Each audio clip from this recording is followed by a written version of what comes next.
कि जैसे जैसे भारतीय जनता पार्टी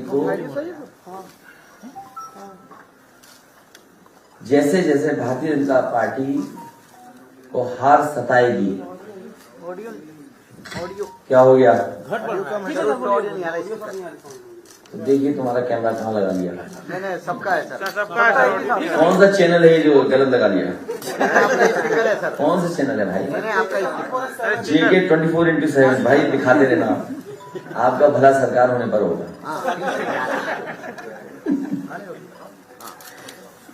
मैं फिर एक बार शुरू करता हूं कि प्रेस के लोगों का धन्यवाद देता हूं कि आज के दिन आपको बुलाया, संडे के दिन। मैंने कई मौकों पर कहा जब आपसे बातचीत हुई कि भारतीय जनता पार्टी को जैसे जैसे हार सताएगी, उत्तर प्रदेश में उनके नेताओं की संख्या,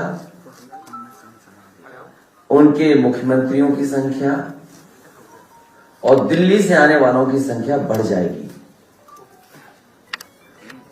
और इसमें भी कहीं हम लोगों को कोई शक नहीं था कि जहां पॉलिटिकल पार्टीज आएंगी या उनके नेता आएंगे, उनके सहयोग के लिए इनकम टैक्स, ED, CBI और भी संस्थाओं का सहारा लेकर के अटैक करने का काम करेंगे। अभी तक तो ये संस्थाएं उनके लिए थी जो सरकार में हैं, उनकी सरकार कैसे हटाएं, उसके लिए इन संस्थाओं का इस्तेमाल किया जाता था। लेकिन पहली बार देखने को मिल रहा है कि उत्तर प्रदेश में समाजवादी पार्टी की सरकार न बन जाए, इसके लिए इन संस्थाओं का भी इस्तेमाल होगा। पूरा देश जानता है कि जहां जहां चुनाव भारतीय जनता पार्टी हारने लगती है, इन संस्थाओं को आगे करती है। जहां तक ED, CBI या अपने कागजों को दिखाने का काम, हमें बहुत पुराना अनुभव है और इसलिए अनुभव है कि भारतीय जनता पार्टी भी कांग्रेस के रास्ते पर जा रही है। भारतीय जनता पार्टी वही तरीके अपना रही है जिसमें केंद्रीय जो एजेंसीज हैं उनसे कैसे डराया धमकाया जाए। लेकिन जिस तरीके का माहौल उत्तर प्रदेश में है, योगी सरकार बचेगी नहीं। जनता ने मन बनाया है कि योगी सरकार उत्तर प्रदेश में बनेगी और इनसे ज्यादा अनुपयोगी कोई हो नहीं सकता था जिसने उत्तर प्रदेश को बर्बाद किया। ये अनुपयोगी है, अनुपयोगी है। इन्होंने इतना नुकसान किया उत्तर प्रदेश की जिसकी आपकी कल्पना नहीं की जा सकती है। गृह राज्य मंत्री टेनी, कौन नहीं जानता उन पे आरोप क्या है। गृह राज्य मंत्री टेनी, उन पे क्या आरोप है? क्या दिल्ली की सरकार नहीं जानती? क्या उत्तर प्रदेश की सरकार नहीं जानती?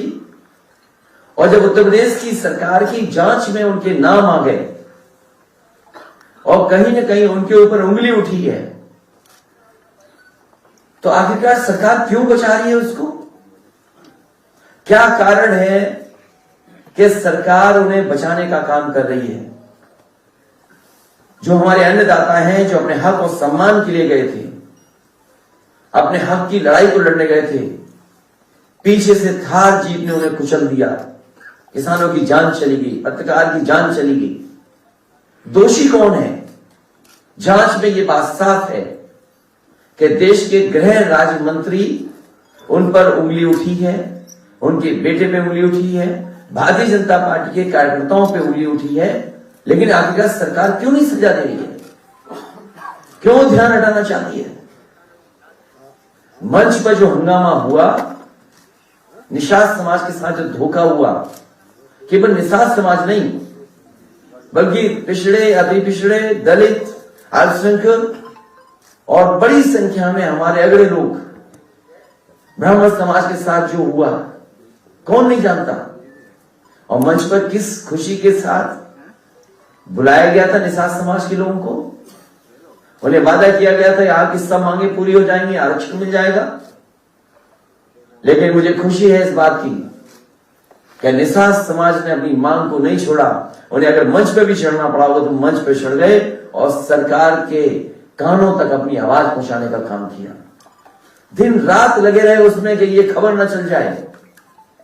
बड़े बड़े अधिकारी लखनऊ से ये कोशिश करते रहे, दिल्ली तक दबाव बनाया कि ये खबरें न चल जाएं कि किस तरीके के निषाद समाज वहां पर अपने हक के लिए और अपने सम्मान के लिए लड़ रहा है। ये अनुपयोगी सरकार और कर भी क्या सकती थी। अनुपयोगी सरकार से उम्मीद भी क्या की जा सकती है। याद कीजिए जिस समय सरकार बनी थी इनकी, इन्होंने गंगा जल से मुख्यमंत्री आवास दिलवाया था। गंगा जल को पूरे मुख्यमंत्री आवास में छिड़कवाया था। कभी किसी मुख्यमंत्री ने ऐसा नहीं किया होगा जैसे ही अनुपयोगी मुख्यमंत्री ने करके दिखाया। पूरे के पूरे मुख्यमंत्री आवास में गंगा जल से छिड़काने का काम हुआ था। और जब मुझे याद है सुप्रीम कोर्ट का फैसला आ गया, माननीय सुप्रीम कोर्ट का फैसला था कि जो पूर्व मुख्यमंत्री हैं उनके घरों में वो रह नहीं सकते हैं। उस समय मुझे याद है कि नेताजी इन्हीं अनुपयोगी मुख्यमंत्री से मिलने गए थे। जब मेरी जानकारी में ये बात आई तो मैंने उस समय भी रोका था नेताजी को कि आप मत जाइए इस मुख्यमंत्री से मिलने के लिए। लेकिन नेताजी को क्योंकि पॉलिटिकल शिष्टाचार में उन्हें लगा कि शायद ये घर हमारे जो लीडर ऑपोजिशन हैं उनके नाम पर आवंटित हो जाएगा, तो हम जब तक अपने घर नहीं बना पाएंगे, रहने का इंतजाम नहीं कर पाएंगे, तब तक रह पाएंगे। लेकिन मुझे याद है जैसे ही नेताजी मुख्यमंत्री आवास से बाहर निकले हैं, उन्होंने दस्तखत कर करके और तुरंत नोटिस देकर के तुरंत घर खाली कराया जाए। ये अनुपयोगी सरकार। और कैसे कोई भूल सकता है कि सरकार बनते ही एक कुदाल मंत्री को निकाल दिया था इन्होंने। वो जहां जाते थे कुदाल लेकर के जाते थे। जेपी नायसी में कुदाल लेकर के गए, जो पुराना हेरिटेज एरिया डेवलप हुआ था वहां कुदाल लेकर के गए, कुदाल चलाते थे, खुद जांच करने जाते थे। और उन्होंने कहा कि ये बताइए इतना ऊंचा हेलीपैड क्यों बन गया। जब उन्होंने जेपी नायसी की ऊंची बिल्डिंग पर देखा कि यहां पर हेलीपैड बन गया है, हेलीपैड बना हुआ है, तो उन्होंने कहा ये डिजाइन रॉन्ग है, ये किसकी सूझबूझ है कि इसमें बन गया है हेलीपैड। और याद कीजिए जब उन्होंने कुदाल चलाई थी हेरिटेज एरिया पर, तो कुदाल पत्थर नहीं तोड़ पाई थी। जांच के बाद जांच, जांच के बाद जांच, उसके बाद जो ठेकेदार थे उन्हें फिर दल में ले लिया। और जांच चली रही है, लेकिन अभी भी वो जेपी नायसी अभी पूरी नहीं हुई है। इसी तरह एक्सप्रेस वे का कोई किलोमीटर नहीं बचा जिसको खोदा न गया हो। कोई किलोमीटर नहीं बचा जहां पर खोद करके न देखा गया हो। इस अनुपयोगी सरकार ने सभी तहसीलों के कागज निकलवा करके देखे, सब तहसीलें चेक करने की रजिस्ट्रियां हुई है कि किसके नाम पे हुई है। क्या मिला अनुपयोगी सरकार को? और यही रिवर फ्रंट, एक रंगी लोग क्या जाने जीवन में रंग का क्या महत्व है।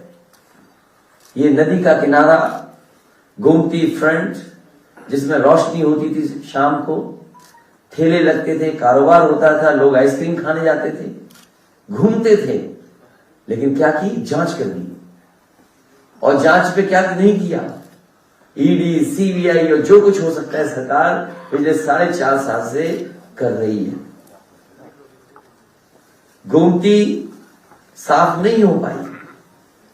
900 मीटर केवल अगर बन जाता, 900 मीटर अगर नालों को न जाने दिया जाता, तो आज लखनऊ शहर में गोमती साफ बह रही होती। और इसीलिए उत्तर प्रदेश के अनुपयोगी मुख्यमंत्री जी, उन्होंने डुबकी नहीं ली, क्योंकि वो जानते हैं जो नदी हिंडन है वो गंदी है। जो नदी गोमती है वो गंदी है, यमुना नदी गंदी है, और जितनी भी सहायक नदियां जो जुड़ रही गंगा में, उन गंगा की नदियों में किसी की सफाई नहीं की गई। गंगा, मां गंगा के नाम पर जितना पैसा आया, इस भारतीय जनता पार्टी की सरकार ने लूटने का काम किया। कौन भूल जाएगा गोरखपुर की वो दुकानें टूटना। मुख्यमंत्री ने, अनुपयोगी मुख्यमंत्री ने अपनी दुकानों पर बुलडोजर चलाया। कागजों में कब सरकारी रोड इनकी दुकान बन गई और उसका मुआवजा उठा लिया। नई सड़क बना ली, नया कॉम्प्लेक्स बना रहे हैं, और मुआवजा कितना उठाया सरकार ने, कम से कम सरकार को बताना चाहिए कि अनुपयोगी मुख्यमंत्री ने अपनी दुकानें तोड़ करके, जो कभी सरकारी जमीन पे बनी थी, उस जमीन को कागजों पे इधर उधर कर करके कितना मुआवजा मुख्यमंत्री अनुपयोगी ने उठाया है। और यही नहीं, जो यूनिवर्सिटी बनी है वो कभी तालाब था, वेटलैंड थी। आखिरकार किस कानून के अंदर लोगों पर दबाव बना करके वो पूरी वेटलैंड की जमीन, पूरी तालाब की जमीन को अपनी यूनिवर्सिटी में कब्जा कर लिया।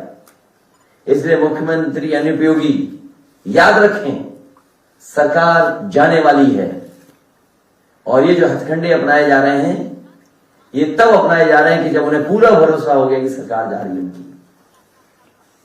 ये वापस नहीं लौट रहे हैं। ये सोचते हैं कि समाजवादी विजय तक रुक जाएगा। आपने छापा मार करके ये बता दिया है कि आने वाले समय में समाजवादी लोग ही आ रहे हैं। उत्तर प्रदेश की जनता आपको हटाने जा रही है। हम लोग तो केवल एक माध्यम है, लेकिन उत्तर प्रदेश की जनता ने तय कर लिया है कि उत्तर प्रदेश से अनुपयोगी सरकार हटाई जाएगी। और अनुपयोगी सरकार की एक घटना नहीं है, एक किस्सा नहीं है, एक जगह का नहीं है। लखीमपुर जैसी घटना कोई सोच नहीं सकता था, इन्हीं अनुपयोगी मुख्यमंत्री के कार्यकाल में हुए हैं। हाथरस की बेटी का अपमान और पेट्रोल डाल करके जलवा देना, यह अनुपयोगी सरकार का काम है। 69,000 शिक्षक भर्ती के नौजवान दर दर भटक रहे हैं, लाठी खा रहे हैं, अपमानित हो रहे हैं। अगर उनका आरक्षण कोई छीन रहा है तो ये अनुपयोगी सरकार है।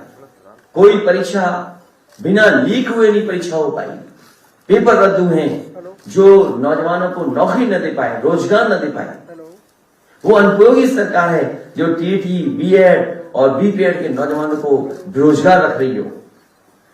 अनुपयोगी सरकार वो है जिन्होंने वादा किया 70 लाख नौकरी देने का, लेकिन झूठे विज्ञापन दिखा करके लोगों को गुमराह करने का काम कर रही है।